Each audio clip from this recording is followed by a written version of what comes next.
আসসালামু আলাইকুম। নতুন আরেকটি ভিডিওতে সবাইকে স্বাগতম। তো আজকে হচ্ছে একটা টু পিস ড্রয়িং করে দেখাবো। প্রথমে হচ্ছে আমি কামিজটা দেখাচ্ছি। এই কামিজটাতে অনেক বেশি হচ্ছে কাজ দিয়েছি। এটা ছিল আপুর কাস্টমাইজ করা ডিজাইন। এটা এই কামিজটা বানিয়েছি আমি হচ্ছে দুবাই চেটি কাপড়ের। এবং দেখতেই পাচ্ছেন অনেক বেশি কাজ দিয়েছি এবং পুরো কাজটাই হবে ভরাটা ডাল সেলাই দিয়ে এবং পুরো কাজটা হবে হচ্ছে সাদা সুতা দিয়ে। তো এখানে আমি নিচের প্যানেল এবং চারপাশে সুন্দর করে এঁকে নিয়েছি। এই যে এখন যেটা দেখাচ্ছি এটা হচ্ছে সালোয়ারটাও হয়েছে দুবাই চেরি কাপড়ের এবং সালোয়ারের নিচেও কিন্তু কাজ আছে। আর নিচের দুই পায়ের কাছে কাজ প্যানেলের মতন, আর তার কিছু অংশ উপরে আমি 5টা করে ছিটা ফুল দিয়েছি।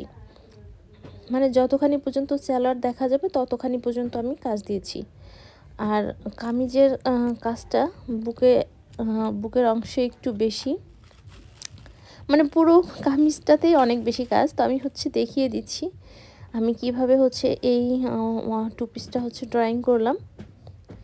আপনারা যারা হচ্ছে ড্রয়িং শিখতে চান তারা একটু মনোযোগ দিয়ে ভিডিওটা দেখবেন। পুরো নেকের এই অংশটা যেটা আমি প্রথমে স্কেল দিয়ে দাগ টেনে নিয়েছি এবং পুরোটাতে এভাবে গোল গোল দাগ দিয়েছি। এটা হচ্ছে ভরাট সেলাই দিব। এই কাজটা ফুলগুলোতেও আমি ভরাট সেলাই দিব। আর এইখানে হচ্ছে দুবাই চেরি কাপড়টাতে ড্রয়িং করা অনেক বেশি কষ্ট, কারণ কাপড়টা একটু পিছলা টাইপের এবং সুতি কাপড়টা যখন ড্রয়িং করি তখন কিন্তু হাত দিয়ে চেপে রাখতে হয় না, আর কাপড়টা কিন্তু ওরকম সরে নড়ে যায় না। কিন্তু দুবাই চেরি কাপড়টা বেশি পিছলা হওয়ার কারণে হাত দিয়ে চেপে চেপে ধরে তারপরে হচ্ছে করতে হয়, এদিক সেদিক চলে যায় কাপড়টা। তো যাই হোক, আমি পুরো ড্রয়িংটা আপনাদের সাথে একটু একটু করে দেখিয়ে দিব যে কিভাবে আমি করলাম, ফুলগুলো ড্রয়িং করলাম। যারা একদমই ড্রয়িং পারেন না তারা হচ্ছে দেখলে অবশ্যই পারবেন, একটু চেষ্টা করতে হবে আর বুঝতে হবে যে কিভাবে এই ড্রয়িংটা আমি করলাম। আমি তো নেকের অংশটা আমি যেভাবে দেখালাম ওইভাবেই হচ্ছে পুরোটা আমি ড্রয়িং করে নিয়েছি।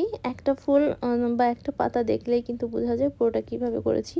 আর পুরো কাজটা যদি আমি ভিডিওতে দেখাতে যাই তাহলে অনেক বড় হয়ে যাবে ভিডিওটা, যেটা আপনারাও দেখবেন না। তো আমি একটু টেনে টেনে ছোট করে দিয়ে আর কি মাঝখান থেকে একটু একটু করে কাজ দিয়ে বোঝানোর চেষ্টা করেছি কিভাবে হচ্ছে আমি এই ড্রেসটা ড্রয়িং করেছি হচ্ছে আমি গ্লিটার জেল পেন দিয়ে। এই জেল পেনগুলো দিয়ে কালোর উপরে ড্রয়িং করাটা খুবই ইজি, তবে এটার আবার একটা হচ্ছে অসুবিধা আছে, যেটা হচ্ছে আপনার এই রং মানে কালিটা উঠে যায়, সেলাই করতে করতে কালিটা উঠে যায়। এই জন্য যখনই সেলাই করবেন, যারা সেলাই করবেন তারা হচ্ছে যখন দেখবেন যে একটু হালকা হয়ে গেছে তখন মানে কলম দিয়ে আবার একটু এঁকে নিতে হবে। তো এইখানে আমি বড় বড় যে ঝাড়গুলো আছে সেটা আমি একটু দেখিয়ে দিচ্ছি কিভাবে এঁকেছি। আমি চেষ্টা করেছি আপনাদেরকে বোঝানোর জন্য। আমি জানি না কতটুকু বুঝাতে পেরেছি, অবশ্যই আপনারা কমেন্ট করে জানাবেন ড্রেসটা কেমন হলো। আমার কাছে তো অনেক সুন্দর হয়েছে মনে হচ্ছে, আর পুরো কাজটা করার পরে আমার মনে হয় যে অনেক বেশি সুন্দর লাগবে। তো কেউ যদি এই ধরনের ড্রেস নিতে চান অবশ্যই স্ক্রিনে দেওয়া হোয়াটসঅ্যাপের নাম্বারে আমার সাথে যোগাযোগ করবেন। এখানে আমি একটা ভুল করে ফেলেছি, অবশ্যই এটা আমি পরে ঠিক করব। না সরি, এখানে কোনো ভুল হয়নি, এই ফুলটা এরকম করেই করেছি।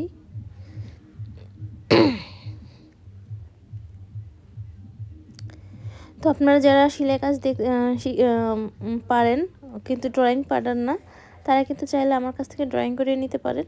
আর যারা ড্রয়িং সেলাই দুটোই পারেন তাদেরকে কিছু বলার নেই, তারাও সুন্দর সুন্দর ড্রেস করে পরবেন। আর সবার কাছে একটাই রিকোয়েস্ট, প্লিজ আমার চ্যানেলটা একটু সাবস্ক্রাইব করে দিবেন। যারা অলরেডি সাবস্ক্রাইব করে দিয়েছেন তাদেরকে অসংখ্য অসংখ্য ধন্যবাদ। যারা এখনও সাবস্ক্রাইব করেনি প্লিজ আমার চ্যানেলটা সাবস্ক্রাইব করে দিবেন। আজকের মতো এই পর্যন্তই, ভালো থাকবেন সবাই, আল্লাহ হাফেজ।